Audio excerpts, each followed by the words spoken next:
Which one is the correct p-value to use?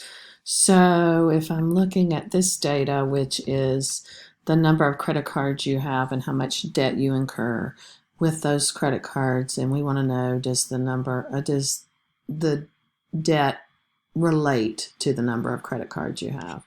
So I'm going to still run a linear regression on that. So you go to stat, regression, regression, and fit the regression model. And put in my response is how much debt I have, predicted by the number of credit cards I have. I already have those in, and hit OK. And then what you need to do to find which p-value to use, this is your equation. This is your y-intercept. Your slope is positive 300. And if you will scroll all the way down, here's your r squared is 0.75. So take the square root of that to find r.